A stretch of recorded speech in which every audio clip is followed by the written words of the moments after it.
Bueno, buenos días. Muchas gracias porque estamos... Bueno, vamos a pasar la lista con... Eso quizás es lo primero, Tamara. ¿Podremos pasar la lista, Ya. por favor? A mí, pero Bernardino antes de Fuentes, Tamara, dime. antes de pasar la lista sería bueno comentarle a la comisión que hoy día se suma Esteban Vergara, que él es el representante de Dijera y va a ser la persona que nos va a acompañar en todas las sesiones, dado la solicitud que ustedes presentaron en la comisión anterior. ¿Ya? Y además recordarles que hoy día ya está vigente la votación para los representantes de las agrupaciones de pacientes para la comisión de recomendación priorizada. Esas dos cosas yo quería partir. Ahí, Tami, tú sigues. Perfecto. Muchas gracias, John. Tami, sí, o sea, Tamara, perdón, si podemos hacer pasar la lista antes de partir Sí. con la orden del día. Bernardino Fuentes, Presente. Camila Kirlan, Presente. Felipe Matus, espérame. Tapia. Se están acoplando dos computadores. Sí, déjame, es que estoy a dos computadoras.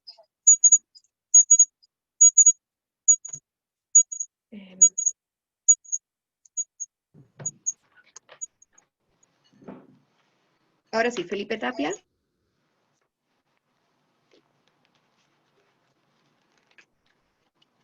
Miriam Estivil, Presente.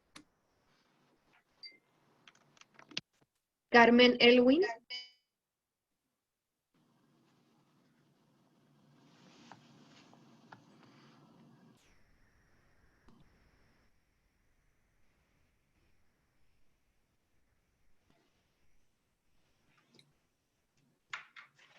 Carlos Becerra,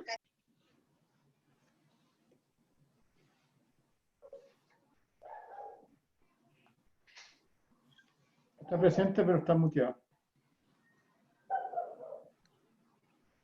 Sí, levantó la mano. Perdón, presente, está muteado, sí. ahí lo vi. Pablo Vial, Presente. Juan Cabello,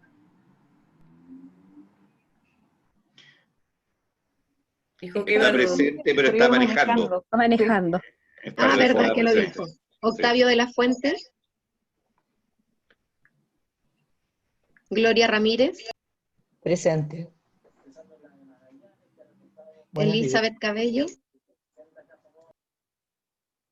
Presente. y Jimena Barros me escribió de que está con licencia.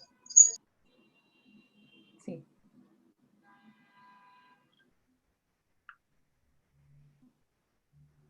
Eso sería, voy a ir a buscar mis audífonos para que no se me acople. Perfecto.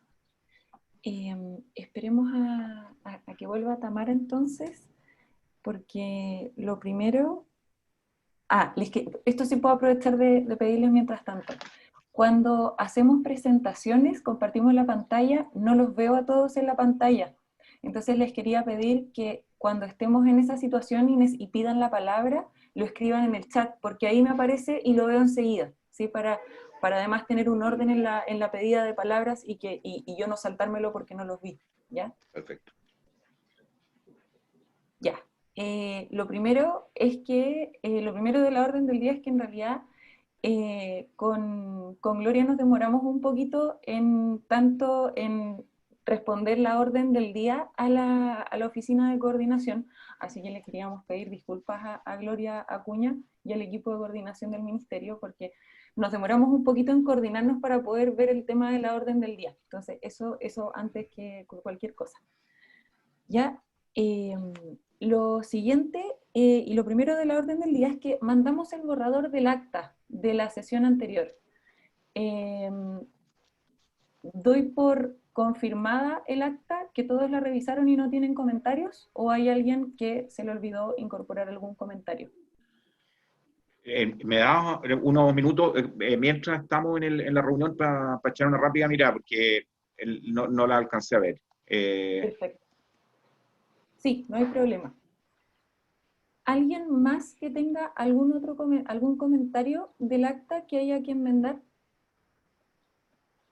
Cami, Bernardino. solamente para mencionar, y es nada más que una palabra que falta complementar, donde yo hago mención un poco a que me causa preocupación el cumplimiento de las garantías, ¿cierto? El 7%, ¿recuerdan ese tema?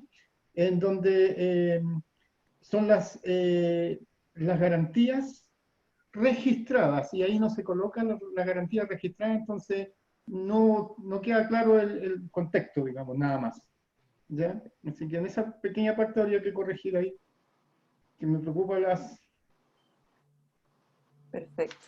garantías registradas, porque si no, no se entiende de qué se está comentando. Gracias, Carmen. Y Perfecto. disculpa que no lo comenté antes por correo, pero lo vi hoy día después de verlo 2 veces. Claro. No, si no te preocupes, ha sido una semana agitada. No sé si alguien más tiene alguna observación del acta. Bernardino, ¿en qué parte fue? Acá estoy compartiendo la pantalla.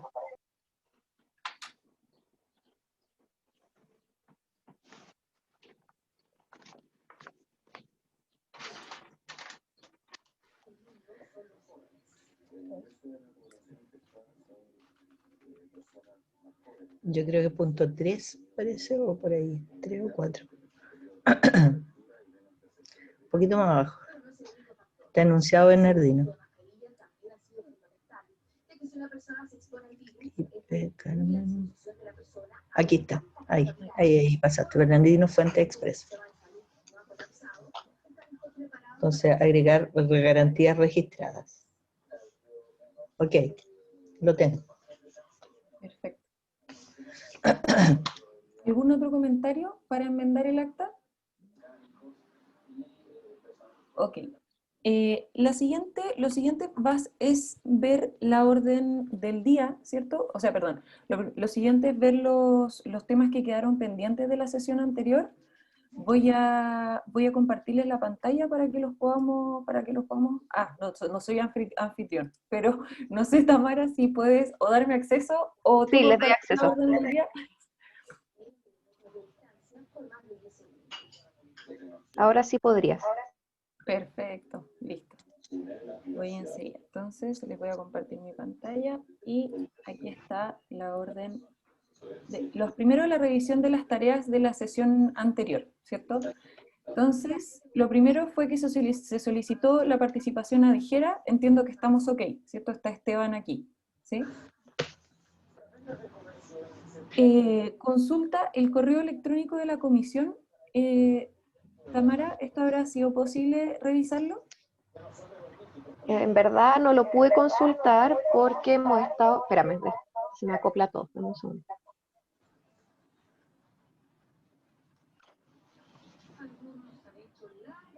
Ahora sí, en verdad no pudimos porque hemos estado con el sistema de votación. Entonces hemos estado enfocados en eso y con Sebastián hemos estado revisando todo lo que es la parte legal y todo. Pero si se conecta Sebastián en un ratito más, lo podemos... Ahí está Sebastián. Le podemos preguntar al tiro, que lo resolvamos, que nos dé su opinión. Estoy conectado. Seba, lo que pasa es que querían ver la opción de tener un correo para la agrupación, o sea, para la comisión, y no sabíamos si podía ser un dominio cualquiera que lo creara Camila o algún otro integrante como un Gmail, o tenía que ser con dominio Minsal, pensando que la comisión está alojada en Minsal. Pero Minsal Sí, es obvio, solo sí. para funcionarios, entonces no sabíamos cómo solucionarlo. Sí, mira, yo creo que sí se puede pedir un correo porque en parte se trata de una función que está coordinada por nosotros, entonces no hay problema de crear, hay que pedirlo formalmente, eso sí, a informática, a TIC, departamento de TIC, para que se cree el correo y te lo van a crear y probablemente la clave, la contraseña, ahí va a tener que manejarle, yo creo, la persona que está encargada, en este caso la comisión, en el fondo ella, digamos, a través de la comisión copiará los correos a todos los integrantes cuando haya que informar algo, pero lo importante ahí con las contraseñas y esas cosas es que siempre solo sea una persona o 2 personas las que manejen la contraseña y el acceso. Eso es lo único que, entre comillas, como de política de seguridad se tiene en estos casos, así que no hay problema.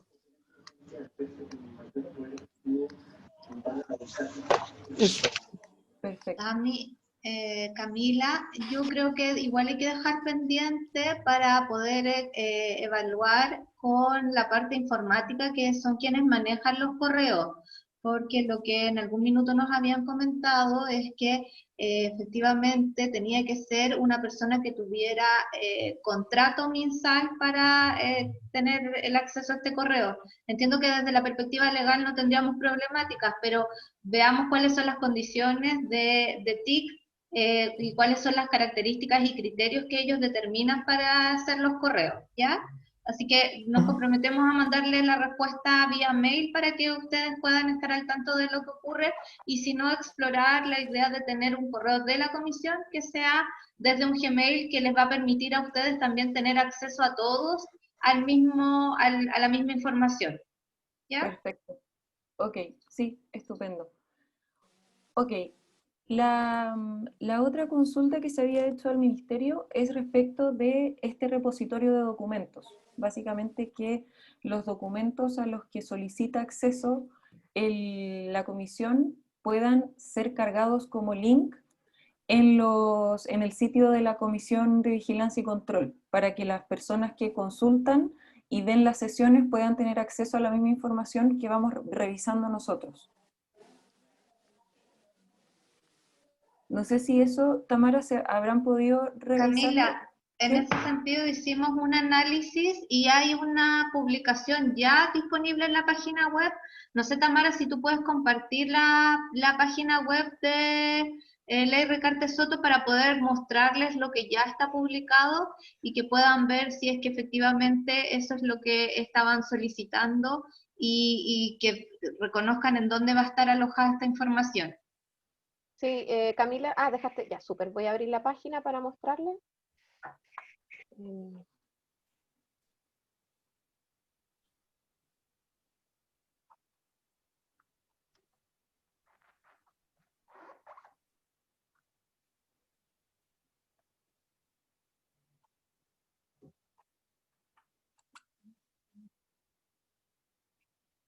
Ya. Esta es la página principal, ¿cierto? De la Ley Ricarte Soto. Y acá en donde dice Comisión de Vigilancia y Control, tenemos los links de interés, el link para los reportes de FONASA y el link de DIPRES y de FONASA. Y además agregamos la última parte, que es de las sesiones, donde ya está la primera acta y el link, y hoy día publicaríamos, entre hoy día y mañana, el acta que sesionamos hoy día, y ya mañana estaría el acta de la sesión de hoy día, o sea, la grabación de la sesión de hoy día. Perfecto, estupendo.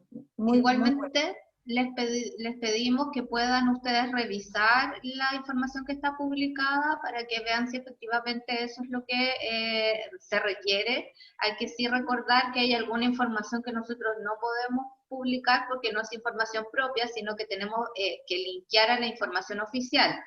Por eso ustedes ven que están los links a la página de DIPRES y el link a la página de FONASA. ¿Ya? Sí. Pero sería interesante que ustedes pudieran revisarlo, y en caso de que sugirieran alguna otra publicación nos informen para poder llevar a cabo ese proceso. Perfecto, estupendo. Lo importante es que ya la comisión ya quedó incorporada en todo, así que... Perfecto.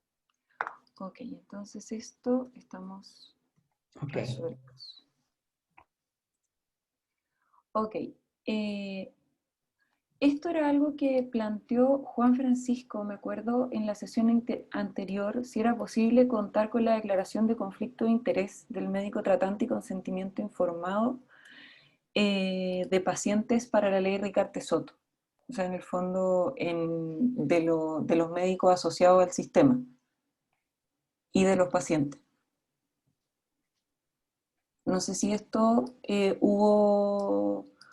¿hubo alguna respuesta asociada a esto? O sea, ¿alguna novedad? Yo no quedé claro que eso fuera una tarea, porque el tema de los conflictos de interés lo aclaramos con cómo se seleccionaban, y los consentimientos informados se les solicitan a todos los pacientes. No se puede entregar ninguna garantía si no tenemos el consentimiento informado firmado por el paciente y por el médico tratante. Entonces, no entendí que haya sido como una tarea pendiente, o a lo mejor es otra cosa lo que solicitaron. Sí, Camila. Sí, Sí, era dejar en el repositorio un link al formato tipo, nada más. No era el listado de los perfecto. sino que formato tipo para que sea parte de la información hacia pacientes y hacia tratantes. El consentimiento está incluido en la plataforma de postulación de los pacientes y tienen acceso, los médicos que están habilitados para postular pacientes tienen acceso al consentimiento informado. No sé si puede ser un documento público, porque no cualquier médico puede postular a pacientes a la ley Ricardo Soto, tiene que estar habilitado en la plataforma y ser de las especialidades que están descritas en los protocolos.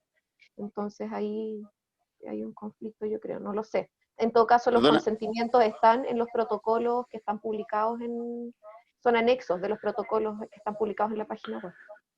Perdona, si puedo aclarar el punto, no sé si me escuchan. Sí, mejor. Perfecto, por favor. Sí, oye, a ver, a lo que yo me refería en la discusión del otro día y que quedamos de conversarlo más largo después con la encargada del Ministerio de Bioética, pero que no nos conectamos después, es particularmente la situación de lo que me toca ver a mí, bueno, está Esteban Vergara presente, así que puede también dar la visión desde Dijera, bueno, y está Miriam Estivil también, particularmente en relación a las enfermedades lisosomales y a tirosinemia, que nos ha tocado ver situaciones que yo creo que esta comisión de vigilancia, si estamos dedicados a tratar de mejorar la ley, que es el tema precisamente de los conflictos de intereses de los médicos que atienden a los pacientes, porque nos ha tocado ver situaciones, algunas más inaceptables que otras, como por ejemplo, y creo que es bueno compartirlas, en que hemos sabido incluso de representantes de los laboratorios que venden nuestras terapias de alto costo, que tienen las claves de los médicos y se meten con esas claves a solicitar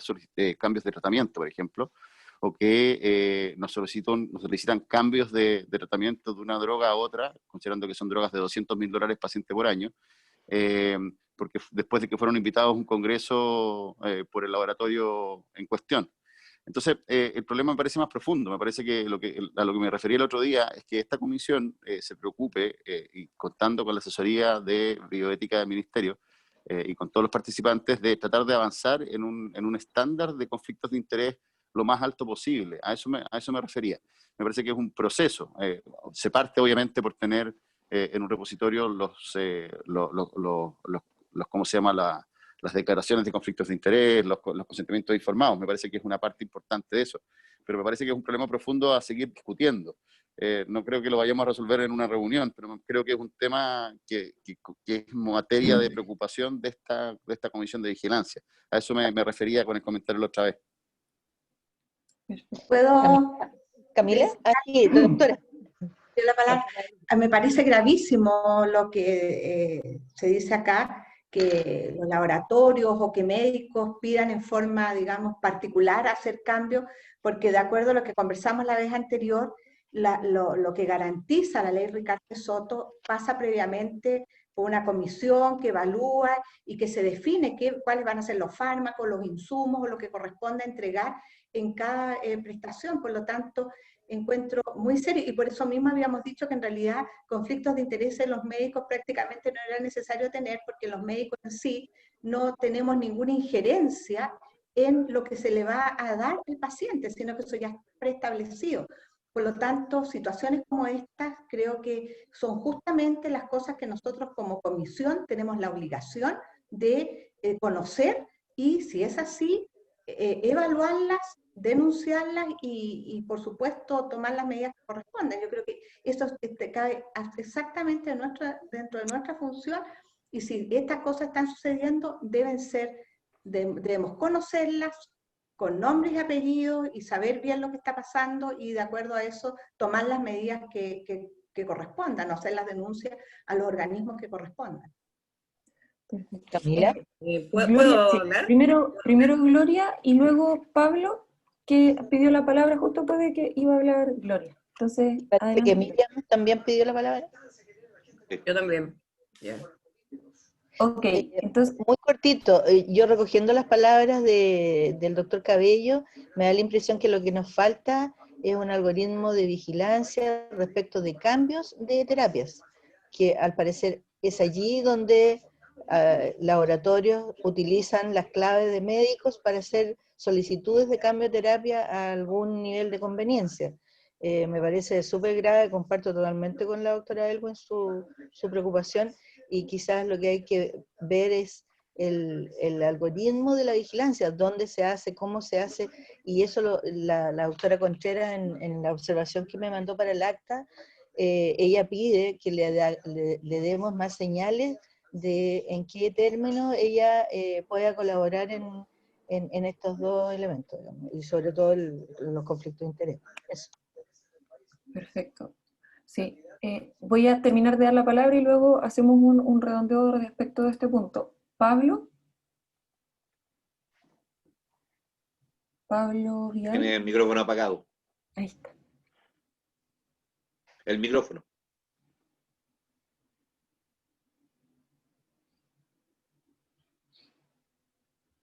Pablo, no se te escucha. Ahí sí, ahí estamos. Sí, ahora sí. Yo también encuentro grave lo que nos informa Felipe, y obviamente que es nuestro papel que se revisen este tipo de prácticas, y es nuestra obligación hacerlo. Creo que tenemos que intentar distinguir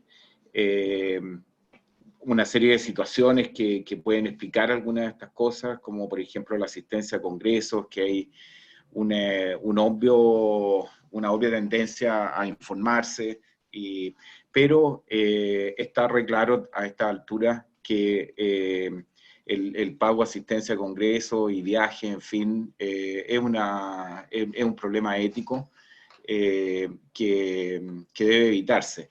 Entonces, obviamente que entreguen las claves también aparece como un problema súper grave. Y yo propondría que específicamente se revisen estas situaciones y estas prácticas. Y segundo, que se promueva una capacitación de los médicos que están facultados para indicar medicamentos. En la ley se promueva una capacitación en buenas prácticas clínicas, incluyendo todos los aspectos éticos y de conflicto de interés. Ok. Tomo nota, entonces. Miriam. Ya, con respecto a el mismo tema, nosotros tenemos pacientes que les cambiaron el medicamento sin tener idea ellos. De hecho, nos llamaron para preguntarnos qué había pasado, por qué le habían cambiado el medicamento. Entonces les preguntamos si ella si no le había avisado el médico. No, nos dijeron que no. Nosotros avisamos al ministerio, de hecho sabía el doctor, avisamos en la dijera, y nos dijeron que el paciente hiciera un reclamo formal porque ni siquiera le habían avisado, y ella como que estaba dispuesto, y yo le dije que lo hicieran formalmente porque obviamente por las palabras se las lleva el viento, y después que lo iba a hacer, me dijo, no, sabes que yo no quiero tener problemas con el doctor, mejor que no, dejémoslo así nomás. Entonces, como que igual a veces tiene un poco de miedo porque igual es injusto que ni siquiera los pacientes sepan de que les cambiaron, porque por lo menos si, el paciente estaba conforme con su medicamento, no tenía ningún problema. Entonces, ahora si el paciente tiene problemas, que se siente mal, perfecto, pero no había ningún problema por el cambio.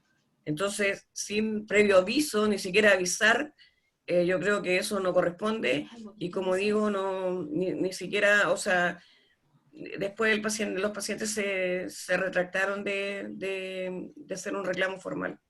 Entonces yo creo que es bien conveniente, como dice el doctor, hacer algo con respecto a esto. Ok, sí, tomo nota también. Joan.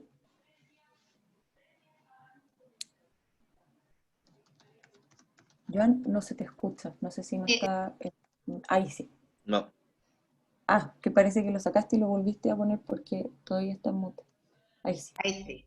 Ya, un poco para dar como el contexto de lo que están explicando, que también me parece de extrema gravedad, Primero, como responderle a Miriam, respecto de algunos cambios de medicamentos, hay que pensar que la ley lo que garantiza es el principio activo. Por lo tanto, en reiteradas ocasiones nos ha pasado que hemos hecho compra por licitación de un medicamento X con un principio activo a un laboratorio, y posterior a ello nos ha ocurrido que por licitación ha ganado otro laboratorio y han tenido que cambiar el medicamento manteniendo el mismo principio activo, ¿ya? Eso es como, primero que hay que tenerlo súper claro, que por un tema de ley de compra, todos los procesos son licitatorios, y que en general lo que se hace es que cuando vence un contrato, vamos cambiando el contrato y pudiese ser que no sea el mismo nombre del medicamento, pero sí el mismo principio activo, ¿ya? Eso es lo primero. Lo segundo es que, como está Sebastián desde la perspectiva legal, yo creo que también es importante que él nos pueda contar si hay algún avance respecto del tema de la declaración de los conflictos de intereses, o cuál es desde la perspectiva legal lo que pudiésemos hacer si detectamos que está ocurriendo esta infracción por parte de algunos médicos. Y como tercera instancia, yo les pediría que ustedes nos solicitaran qué es lo que quisieran evaluar, porque por ejemplo, en algún minuto alguien habló del tema de los cambios de tratamiento. Ustedes deben saber, y dado la conversación que fue en la reunión pasada, que todos los cambios de tratamiento también son revisados por este comité de expertos. Entonces, la responsabilidad cae en el médico tratante, que o entrega su clave para hacer el cambio de tratamiento, o que actúa como de forma conjunta con los laboratorios y tienden a un cambio de tratamiento por una vía distinta a la que debería estar normada. Pero en ese sentido necesitamos saber cómo ustedes vislumbrarían que pudiésemos detectar esto, desde la parte práctica, desde la parte de lo que le han contado los pacientes, para nosotros decirle ya, estas son las herramientas que nos van a permitir identificar esto y llevarlo primero a la parte legal y también a la parte ética con Adela. Quizás pudiésemos coordinar una reunión un poquito más chiquitita con Adela, que es la representante de bioética, que participa hoy día, creo que no se pudo conectar, pero pudiésemos coordinar una reunión con ella para específicamente poder tratar como en detalle qué es lo que pudiésemos hacer. Y ahí ojalá, Sebastián, nos pudieses ayudar desde la parte legal, como cuáles son como las características, o si se ha avanzado en algo que tenga que ver con conflictos de interés. Sí, Camila. Dame un segundo, Bernardino parece que habló, que Sí, es solamente un tema puntual respecto a lo que acaba de manifestar Joan, y que es un poco para todos, porque yo en el fondo estamos en conocimiento con Gloria de la orden del día, y el objetivo de hoy día justamente es ver los elementos que va a tener el sistema de monitoreo, ¿sí? Entonces, efectivamente yo creo que una de las cosas que ha salido de esta discusión es que estamos todos de acuerdo de que esta parte del manejo del conflicto de interés tiene que ser parte del sistema de monitoreo, ¿sí? Entonces, eso un poco, que en respuesta a lo que decía Joan, y dado que estamos en conocimiento de lo que viene en la orden del día, ¿sí? Eso solamente. Bernardino, no sé si tengo una había pedido la palabra, sí, Esteban. no la puedo pedir por levantando la mano, porque tengo una dificultad como me está llegando la señal. La verdad es que la presentación no la veo, solamente escucho audio. Pero quería, primero que nada, declararle que es extremadamente grave, sobre todo el punto de que se entreguen las claves para poder operar o para cambiar algunos medicamentos, o la orden o indicación de medicamentos. Por otro lado, me gustaría que alguien o algún experto del ministerio me respondiera si la norma 170 aplica solamente a los tratamientos biológicos o también a los químicos, porque en este caso, si hay un intercambio de medicamentos, en lo químico puede referirse a la compra y que en una ocasión o en ocasiones se le entregue otro medicamento al paciente. El cambio de medicamento debiera ir indicado por el médico tratante en consenso o en conversación con el paciente. Entonces ahí puede ocurrir algo, que el médico cambia el tratamiento sin conversar con el paciente, pero más que nada apunto a la intercambiabilidad, ¿cierto? Caso, los pacientes que empezaron con un tratamiento que no es biológico, que es químico, se le puede cambiar solamente por el hecho de la compra que se hace masivamente por Senabas. Bernardino, ahí Camila, para responderle inmediatamente a Bernardino, efectivamente la norma 170 solo hace referencia a los biológicos y es una norma que actualmente está en evaluación para poder evaluar el switch de medicamentos biológicos. Por tanto, en los químicos ocurre lo que yo les mencionaba anteriormente, que estamos sujetos a los procesos licitatorios, en donde si un laboratorio gana una licitación por las características de este proceso, se entrega el medicamento de ese laboratorio. Y no se le sigue entregando, perdón que interrumpa, no se le sigue entregando que con el que empezó el tratamiento al paciente siendo químico, para aclarar nada más. En el caso de los químicos no es así. En el caso de los químicos pudiese cambiarse por el tema de intercambiabilidad, como se garantiza el principio activo, cualquiera de los medicamentos que garantice el principio activo que está garantizado por la ley. Por tanto, pudiese partir con uno, al medio año cambiarse a otro, al año a otro. Eso ocurre con los químicos y con los biológicos, dado lo que indica la norma 170, parten con un medicamento biológico y eso no puede ser cambiado a menos que el médico tratante lo indique, y en ese sentido nosotros tenemos la compra de tantos productos biológicos como pacientes los estén utilizando. Perfecto. ¿Ya? Se mencionó una modificación en la norma 170 para ver el tema del switch en los medicamentos biológicos.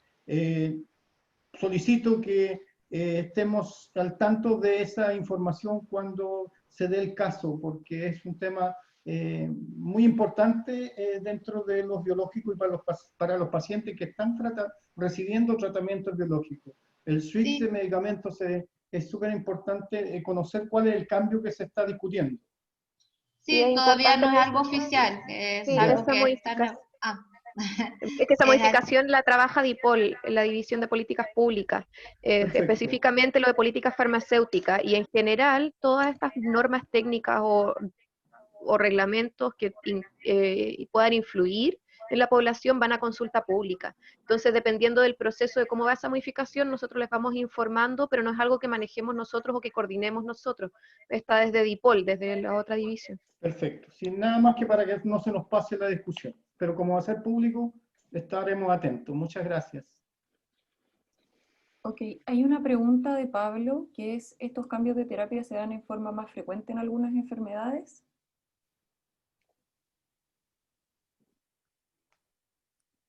A juicio de los que, o sea, en el fondo entiendo Juan Francisco quizás, o en la oficina de coordinación, donde se detecte que se producen más de estos cambios. Camila, ¿puedo pedir la palabra? Sí, lo que pasa es que estaba la pregunta de Pablo primero y después venía tu palabra. ¿Sí puedo responder, Camila? Yo creo que es una situación puntual de funciona también en este tema como comité experto en lisosomales y tirosinemia, y por eso me refiero a esas patologías, y en esas patologías tampoco aplica el tema que se mencionaba, porque el tema del cambio de tratamiento no avisado, porque ahí sabemos cuáles son los tratamientos que existen y cuáles son los que tienen alternativas. Hay situaciones puntuales que no me parece la pena que no me parece la pena detallar en este momento respecto a cada enfermedad con cada tratamiento. Pero aquí es un tema que pasa por la influencia de la industria en cómo se llama en los médicos. Entonces, pero insisto, y lo puse en el chat, pero lo digo por acá, creo que esto no es para que no lo resolvamos hoy. Creo que debemos trabajar tal como se dijo en aspectos éticos y legales, y creo que para hacer una propuesta de cómo mejorar en los aspectos de conflictos de interés en la ley Ricarte Soto, y me parece que eso es tarea nuestra y por eso lo planteo, pero de nuevo, no quiero monopolizar la discusión con este tema, solo y quizás proponiendo un punto final a la discusión, para una próxima reunión, trabajar con aspectos éticos y legales y hacer una propuesta de cómo mejorar la parte de conflictos de interés. Eso. Perfecto. Gracias Francisco. Sí. Ahora sí, Esteban, adelante. También un poco para ir respondiendo a estas consultas, aclarar que los cambios de tratamiento o entre productos se produce principalmente en los problemas de salud que tienen garantizado más de un principio activo, ¿ya? Sin embargo, todas las revisiones que se están haciendo o todas estas solicitudes que se hacen de cambio de tratamiento son primero indicadas por los médicos tratantes, no son unilaterales los cambios desde nivel central o hechos en el fondo a decisión unilateral por parte de cualquier miembro del comité, sino que son solicitadas en su totalidad por los médicos tratantes, ya quienes son los que tienen la responsabilidad clínica sobre los pacientes. Eso es algo que quiero aclarar, es sumamente importante. Pero además, cada solicitud de cambio de tratamiento viene fundamentada por una característica clínica específica: refractaria a tratamiento, aumento de peso, evidencia de síntomas clínicos que indiquen algún tipo de reacción adversa al tratamiento que tiene actualmente garantizado. Y en base a eso se hacen o se autorizan los cambios de tratamiento. Y esto está definido en los protocolos vigentes. Cuando uno habla de monitorear o fiscalizar los cambios de tratamiento, se ve directamente, eso va directamente relacionado con evaluar la pertinencia del cambio solicitado, ¿ya?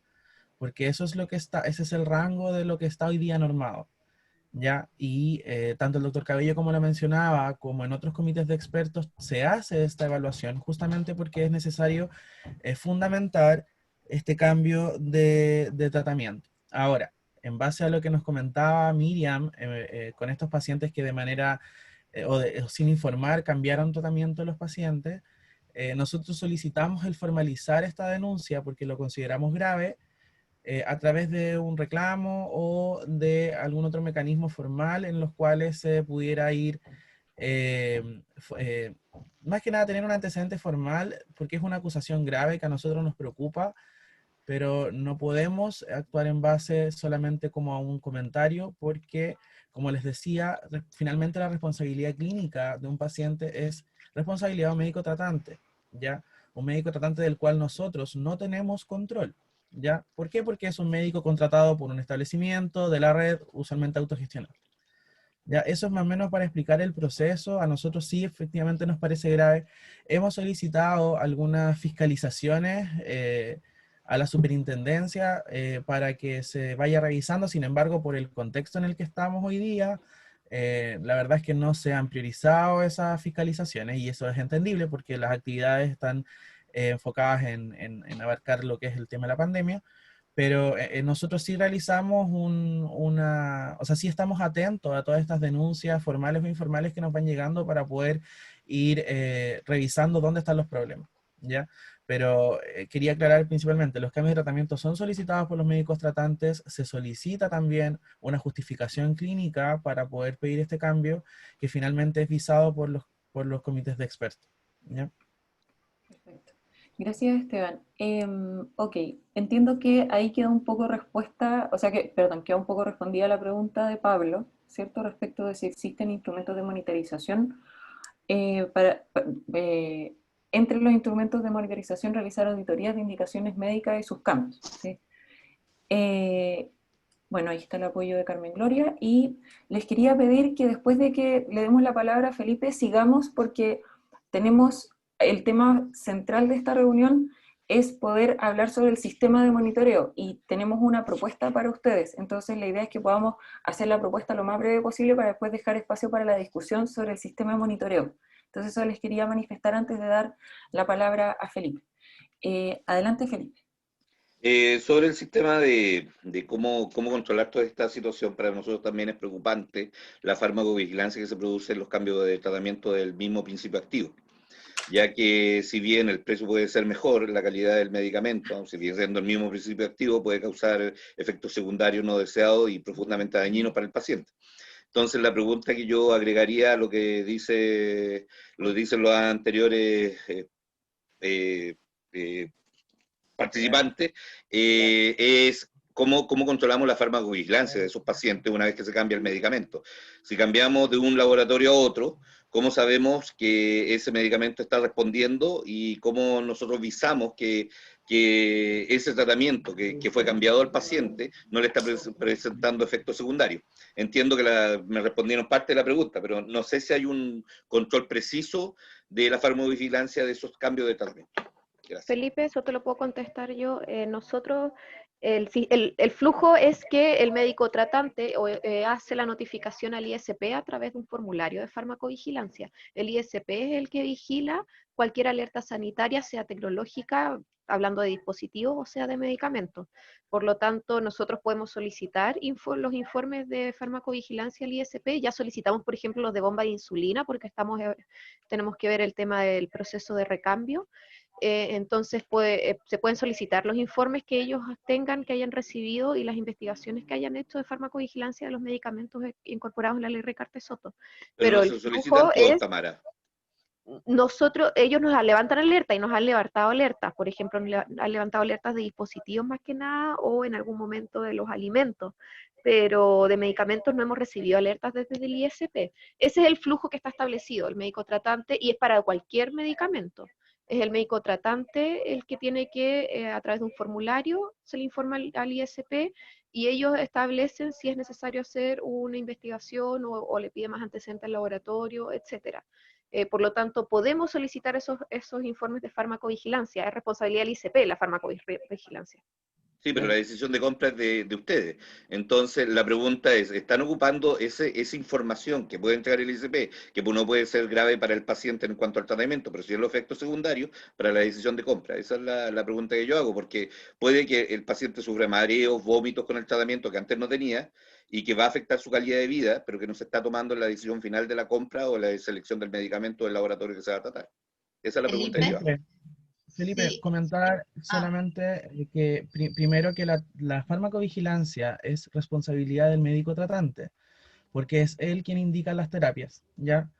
Eso es el primero. Entonces, toda notificación que se deba realizar en base a una reacción adversa, ya sea grave o no grave, es responsabilidad del médico tratante. Y como decía Tamara, el ISP recoge esa solicitud, esas notificaciones y las agrupa. Dependiendo del tipo de alerta, es lo que se va a levantar posteriormente como una alerta ya nacional o incluso de retiro del producto.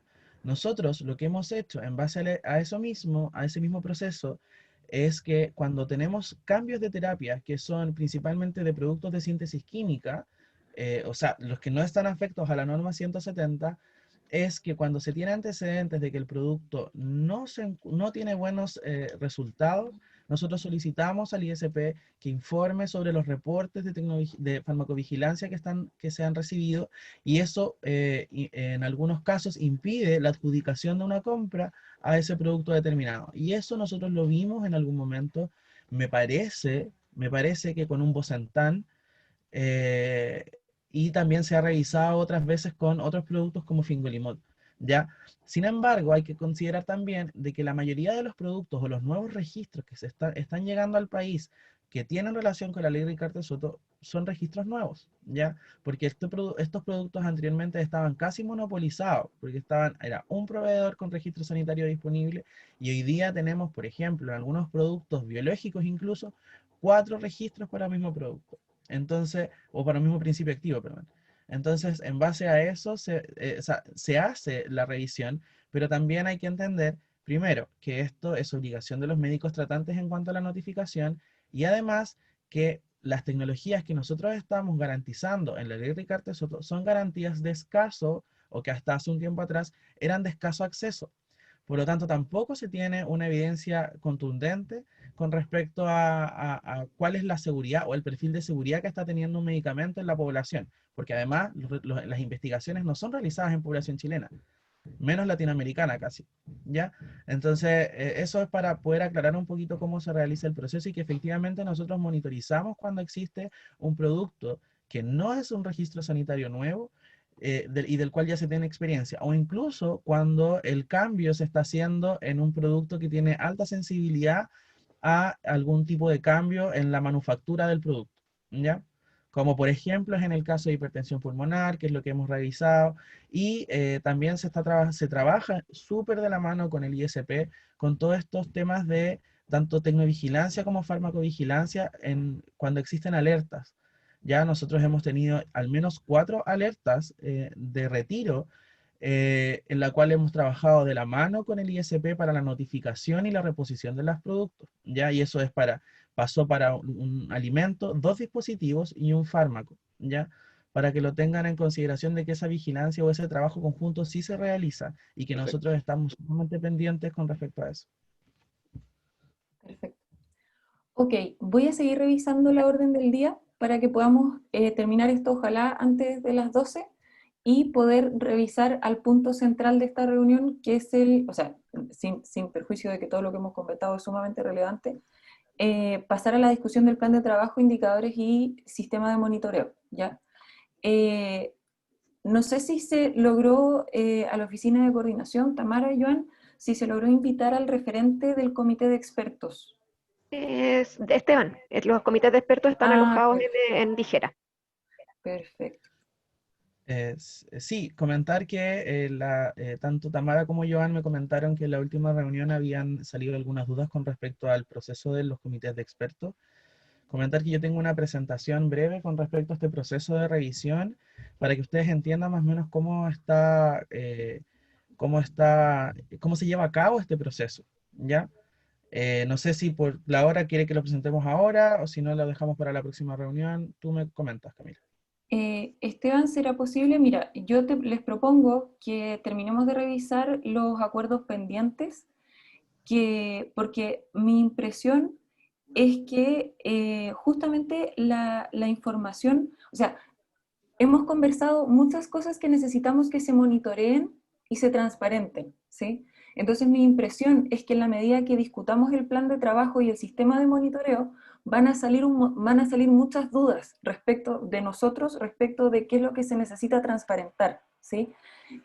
Yo les pediría que tuviéramos queremos presentarles como básicamente un método para poder abordar el plan de trabajo para el sistema de monitoreo, y posterior a eso, ¿cierto? Si uno de los elementos que se levanta o sea, podemos ver esto de cómo funciona específicamente el comité de expertos para poder pedir algún sistema de monitoreo específicamente respecto de ese funcionamiento. No sé si se entiende y están de acuerdo. Ok, entonces, ok, el acta se mandó, el acta se mandó aprobada, ¿cierto?, de la sesión del 10 de septiembre, se mandaron efectivamente, entonces esto también lo voy a poner resuelto, se mandaron efectivamente las presentaciones de FONASA y el Departamento de Coordinación.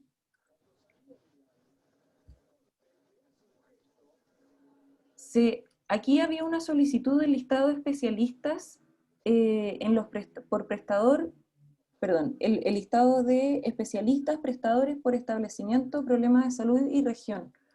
No sé si habían pesquisado esta solicitud, Tamara y Joan. No la hice todavía, pero ayer lo estuvimos conversando con Esteban y es algo que tienen que ver entre Dijera y FONASA. FONASA tiene el registro de los médicos y todo, entonces tenemos que hacer las tablas, pero lo tenemos en consideración para la próxima reunión. Perfecto.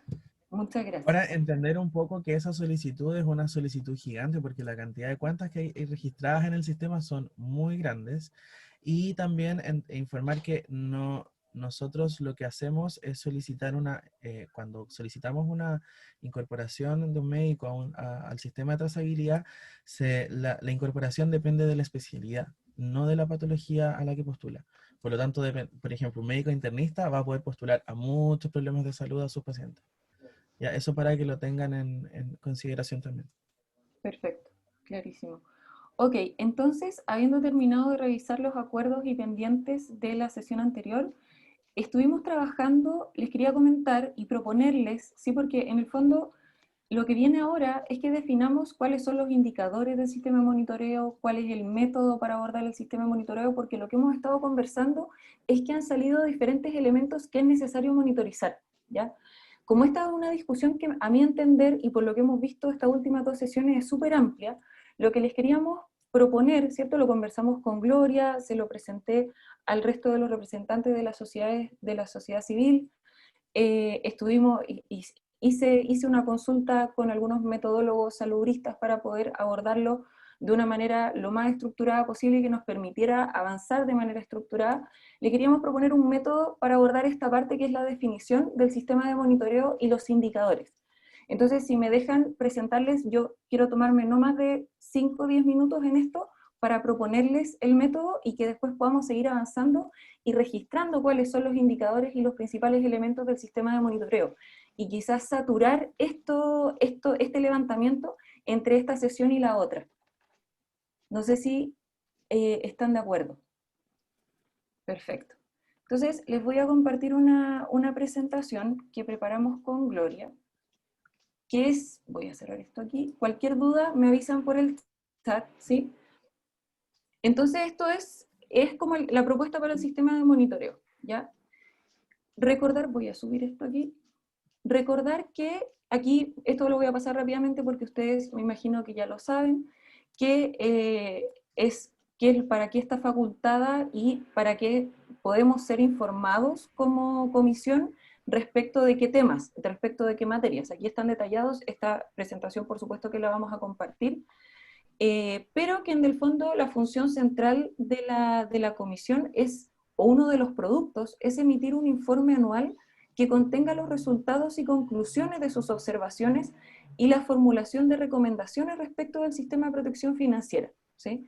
Entonces, la idea es que en estas sesiones que vienen podamos zanjar cuál es el sistema de monitoreo que queremos establecer, cuáles son los indicadores que queremos levantar, ¿cierto? Y cuál es la información que podemos extraer de eso, ¿ya? O sea, es decir, cuáles son las recomendaciones que podemos extraer de esta información que vamos a recabar, ¿ya? Para eso, bueno, estaba el input de FONASA, algunos de los antecedentes, esto lo vimos la semana pasada, ¿cierto?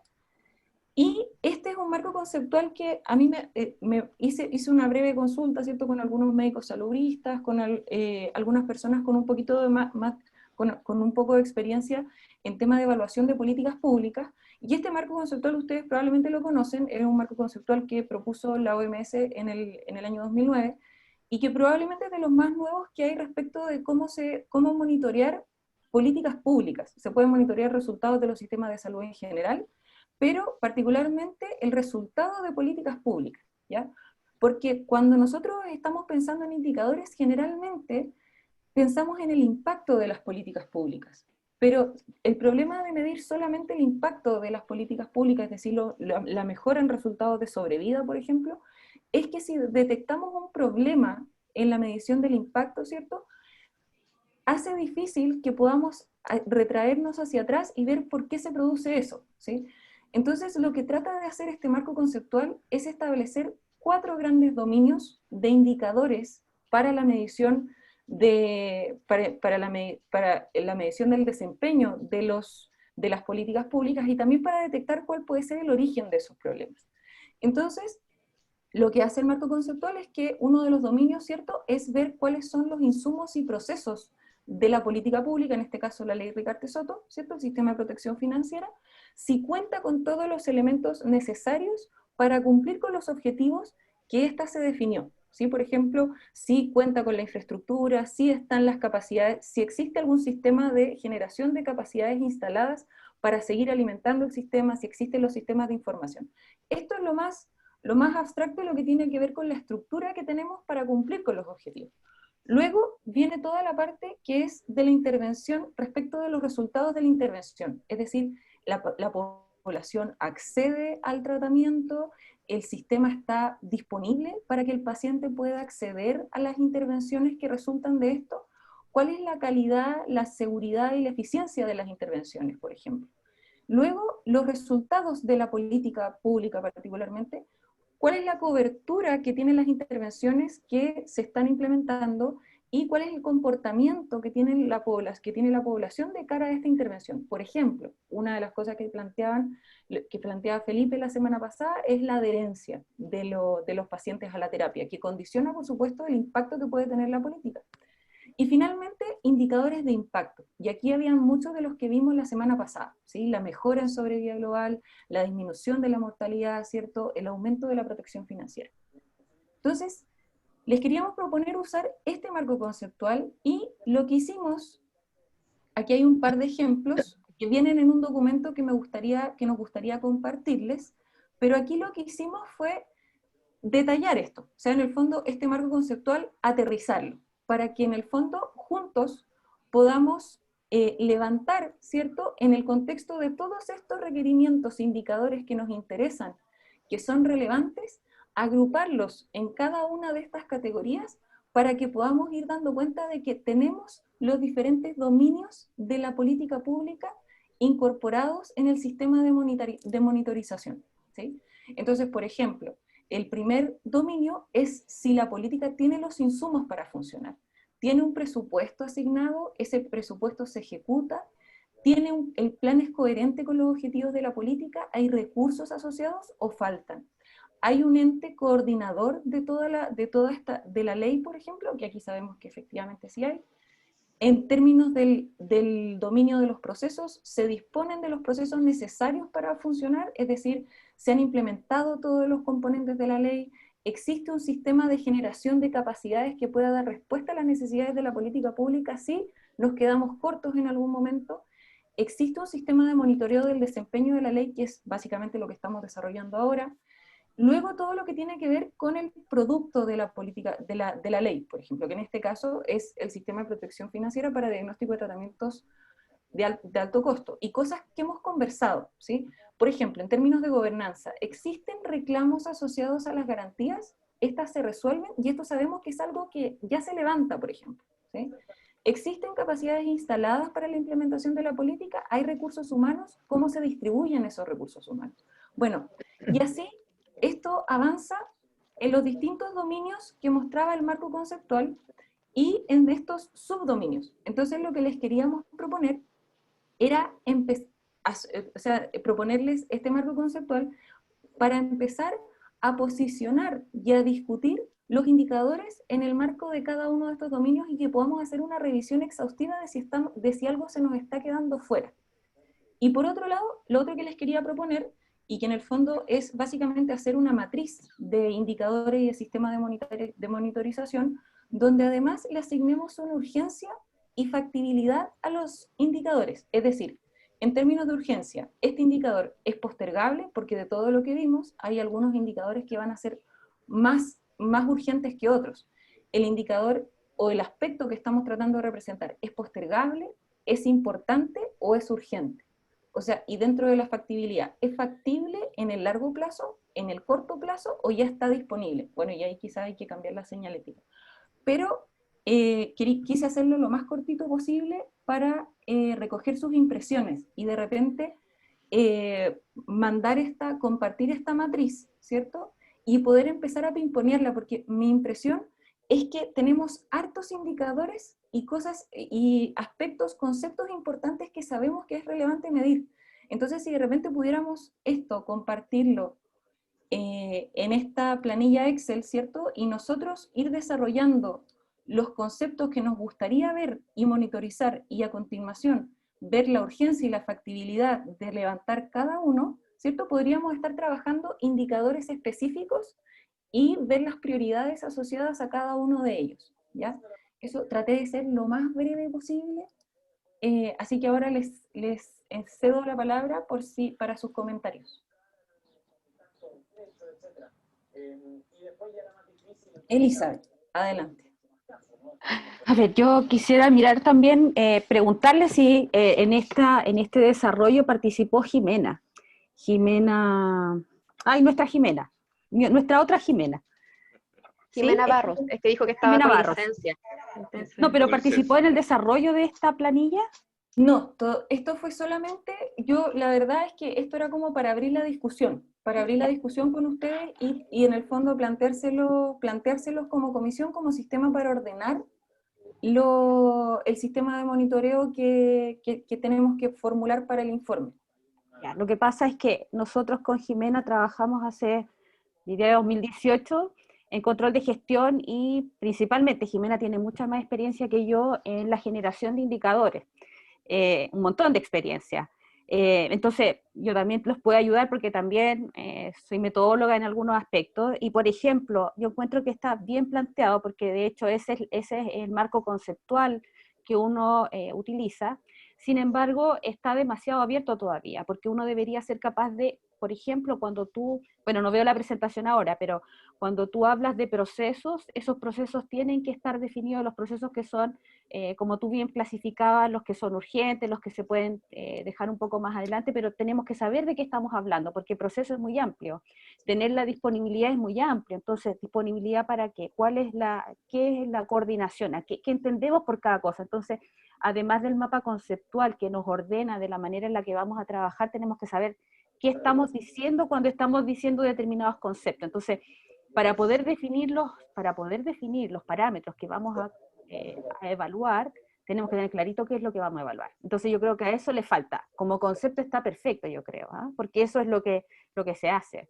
Pero hay que ir puntualizando y un poco haciendo esta prelación de qué es lo importante, lo muy importante y lo que podemos ir dejando para atrás, y sobre esa base ir construyendo el indicador, ¿cierto? Porque, por ejemplo, la cobertura para mí es muy importante. Si tengo 100 pacientes y solo puedo atender a 50, eso es gravísimo, ¿cierto? Tengo que tratar de dar la máxima cobertura. Ahora, si tengo varios medicamentos y hay uno que es mejor que el otro, pero si gasto menos puedo cubrir más, no sé, tendría que sopesar, ¿te fijas? Pero en el fondo hay aspectos que son muy relevantes y que hay que preparar indicadores rápidos, fácil de medir y además que tengas una fuente de información confiable. Entonces, faltan aspectos, la idea está bien, pero yo creo que también en el grupo tienen, y ahí me pongo yo también a disposición, personas que podemos ayudarlos porque tenemos el conocimiento. Y bueno, y ahí cito a la Jimena y yo también, para que sepan. Ahora, para dar respuesta inmediata a lo que dice Elizabeth, ¿cierto? Nosotros hicimos una plantilla Excel donde aparece un poquito más aclaratorio esto, ¿ya? Pero no quisimos ahondar demasiado porque además entendíamos que hay especialistas en esto en la comisión, ¿sí? Entonces la idea era poder dar un puntapié inicial con algunas preguntas de entrada, ¿cierto? Y esto poder irlo pimponeando, trabajando y sobre esto empezar a trabajar. Esa era un poco la intención, ¿ya? Por eso es que lo pasé súper rápido porque la idea era poder hacer este puntapié inicial. Pidió la palabra, habiendo respondido eso puntualmente, pidió la palabra Tamara. Sí, mira, me parece súper bien el marco conceptual. En la presentación que nosotros hicimos la semana pasada, o sea, la sesión pasada, la idea era un poco abarcar indicadores de todo tipo, finalmente, así que me parece bien, como dice Elizabeth, como marco conceptual. Yo propongo dos cosas. Primero, que armemos una mesa pequeña, como lo había dicho en la sesión anterior, de 4 o 5 personas, que abarquemos diferentes conocimientos y vayamos armando como un proyecto como tal. O sea, un informe con el marco conceptual, con las definiciones, como dice Elizabeth, con los plazos, etcétera, pero como un proyecto, porque eso igual es parte de los documentos que después a ustedes les va a servir que quede en la comisión, pero a nosotros también nos va a servir a futuro, cuando haya cambio en los integrantes de la comisión o cambio en la oficina de coordinación, y para poder ir avanzando en el tema y no se vaya quedando estancado por un tema de cambio de persona. Entonces creo que es mejor hacer una mesa pequeña, que vayamos elaborando. Me gustaría incluirme en este proyecto, o sea, que haya alguien de la oficina de coordinación, 2 personas de la comisión, y por ejemplo puede ser alguien de FONASA, y Esteban, que tiene que ver con tijera, para que abarquemos todos los ámbitos y todos las macro zonas, por así decirlo, como el macro indicador, para ir elaborando un informe e ir en las reuniones más ampliadas, ir presentándole los avances, y hacer esta discusión que tú dices, Camila. O sea, es como nosotros definimos estos indicadores, se los mostramos, estos serían las fuentes de datos, esto sería la periodicidad, esta sería la fórmula de cálculo, esta sería a largo plazo, a corto plazo y mediano plazo. Hay que tener ojo que de repente los plazos que ustedes mencionan como corto plazo 3 meses, en la realidad no son 3 meses. O sea, les comento que el sistema monitoreo de GES, llevamos 3 años trabajando en ese sistema y todavía no lo podemos publicar ni lo hemos podido definir. Entonces, es complejo. Hay indicadores que uno dice, sí, tenemos las fuentes de datos, pero la minuciosidad del trabajo y el poder publicarlo lleva más tiempo. Entonces hay que ir definiendo, y depende de la disponibilidad de bases de datos. De repente la base de datos no depende de nosotros, dependen de otras instituciones. Por ejemplo, lo que tiene que ver con farmacovigilancia, corresponde al ISP, en cómo ellos entregan la información, etcétera. Entonces creo que es bueno centralizarlo en una mesa más pequeña, y mes a mes o cada 15 días, de acuerdo a la periodicidad que ustedes definan, presentar el avance a la mesa ampliada y esta mesa pequeña que se pueda ir reuniendo con más periodicidad o estar más atento en este tipo de trabajo. Perfecto, sí. Voy a terminar de dar la palabra y luego voy a someter a consideración de la comisión acuerdo respecto de este punto, ¿ya? Pablo. Sí, gracias. Me parece súper bien el marco conceptual y la definición y propuesta de dominios que se realizó, esos 4 dominios principales. Ahora, con respecto al proceso propiamente tal, hay que primero decidir si vamos a querer ver, analizar, seguir, monitorizar todos los posibles indicadores o hay que poner trazadores o indicadores que sean representativos. Porque a largo plazo, obviamente que uno quiere tener el detalle y el panorama general en todos los indicadores, pero en la práctica es imposible seguir en el día a día o en el corto plazo todos los posibles indicadores. Entonces, yo sugiero que se establezcan en cada uno de los dominios trazadores que nos permitan ver si efectivamente los procesos o lo que nosotros esperamos se está cumpliendo y si se observa que hay un indicador que no está demasiado representado por un trazador y en el cual tenemos una debilidad, entonces ponerle más atención a ese indicador específico. De acuerdo. Gracias Pablo. Sí, de hecho era uno de los, aparecían los ejemplos de los tipos de indicadores, así que había que identificar en algunos trazadores porque efectivamente no se puede hacer tan exhaustivo, no es tan práctico. Ahora, habiendo dado la palabra, quiero someter a consideración de la comisión, ¿cierto?, que armemos una mesa de trabajo específica para el levantamiento de los indicadores. Esto, por supuesto, y una de las cosas que hicimos en esta propuesta inicial fue tratar de poner en esta plantilla, en los dominios, los indicadores o las necesidades de monitoreo que se han levantado en estas primeras sesiones, ¿ya? Entonces, lo que quiero someter a consideración de la comisión es que se forme este equipo de trabajo que tenga representación de las grandes áreas de esta comisión para que tome esto, ¿cierto?, lo haga un documento de trabajo y se presente con alguna periodicidad a definir por nosotros a esta comisión. Ahí les pregunto si estarían todos de acuerdo con esa figura primero. Y luego abro la palabra para comentarios al respecto.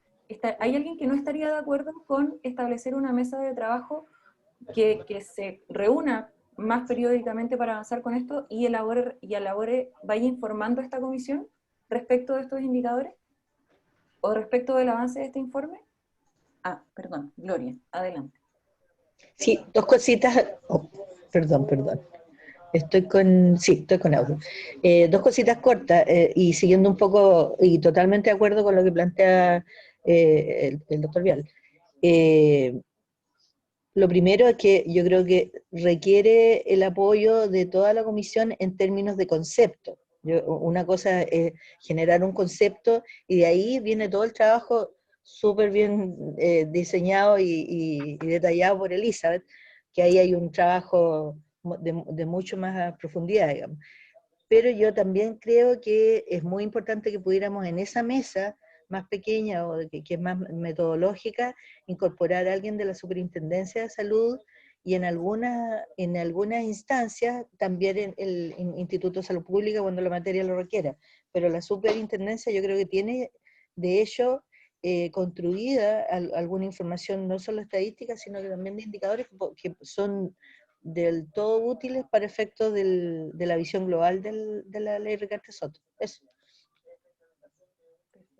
Gracias Gloria. Sí, eso quería hacer bueno, primero reiterar la pregunta a la comisión. ¿Hay alguien que no esté de acuerdo con que armemos este equipo de trabajo para que construya efectivamente los indicadores y vaya informando el avance a esta comisión? Ya. Entiendo entonces que estamos de acuerdo. A continuación, lo que les quiero proponer es que me parece que... Dígame, perdón. Aclarando algo a Gloria, la Superintendencia de Salud no tiene el rol de llevar datos epidemiológicos. Hay que tener eso bien claro. La Superintendencia hace fiscalizaciones ¿Me escuchan? Sí. Sí. Que se me quedó pegado el computador. Hace el rol es de hacer fiscalizaciones al proceso y a la implementación, y algunas que nosotros hemos podido solicitar y dirigir. En el contexto de la pandemia, ha estado bien complicado el tema de las fiscalizaciones porque están